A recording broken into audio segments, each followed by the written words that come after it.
I'm Brandon Economy. I'm doing my topic on pursuing forgiveness. So here we go. So what if I told you that you never had to be angry again? That you never had to feel upset, sad, guilty, or stressed ever? What if there was one thing I could do to make sure that would never happen again, or one thing you could do? Sadly, I'm here to tell you that there isn't one thing in particular you can do to change that, but there is a good place you can start. Forgiveness. An elusive idea that I'm yet to understand with my 22 years of life. It's very real though.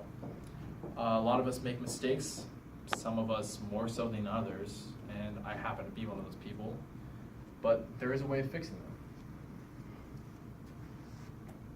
We all make mistakes and regrets, and they come in different sizes, and accordingly, they look different on all of us. So how do we begin the road to fixing the things we break and the people we hurt? But while we make all these mistakes and regrets, it's funny because, you'd imagine after dealing with ourselves for so long, we'd be a little good at fixing our own problems, but that isn't the case. So we can start with forgiving. Forgive ourselves, forgive other people, and just embrace forgiveness. Where a lot of people go wrong is thinking that forgiveness is a word that gets tossed around when it's convenient, but it goes beyond any simple gesture or conceptual definition that you might think it to be. So how do we start with forgiveness? Well, there are ways to get to this step of honest forgiveness, and it starts with being vulnerable, then to finding acceptance, and eventually just forgiving. Does it sound easy? It might sound a bit hard, but the things that are worth having in life tend to be a little difficult to find.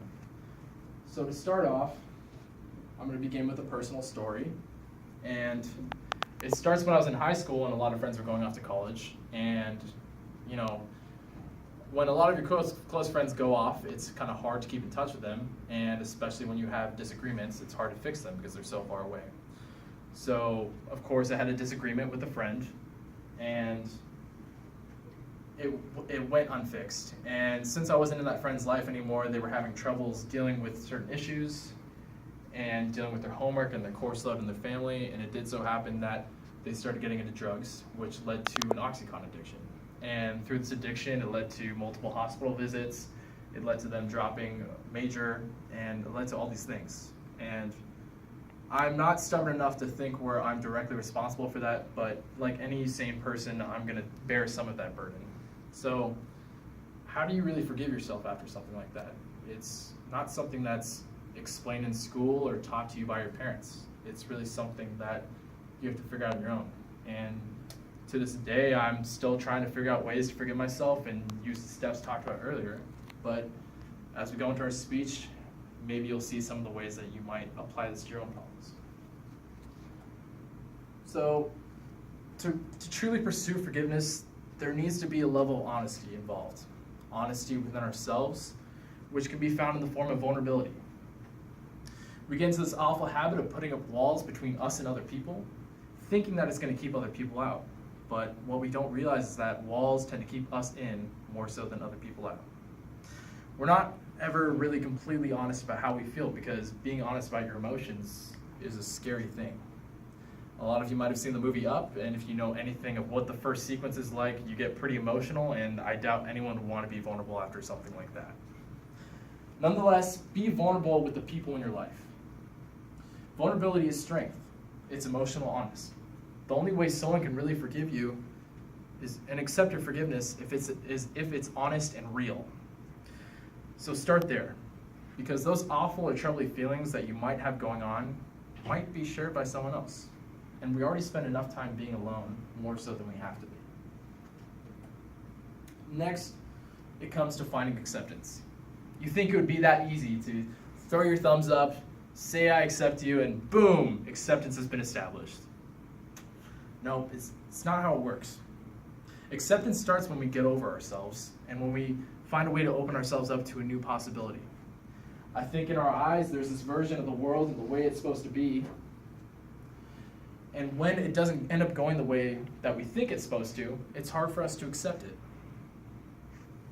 When people don't treat you the way you want to be treated, when karma doesn't come back around, or when a bad thing happens to a good person. it becomes hard for us to accept it. So you have to find a way to move past it. Don't limit yourself by your perceptions.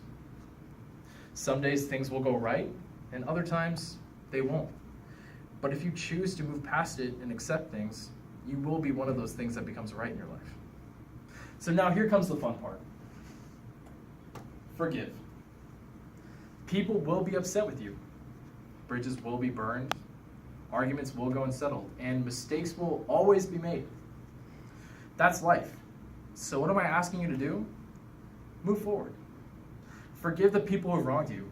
Forgive yourself for the people you've wronged. You don't have to fix everything that is broken in your life, but you do have to find a way to live with the way things are.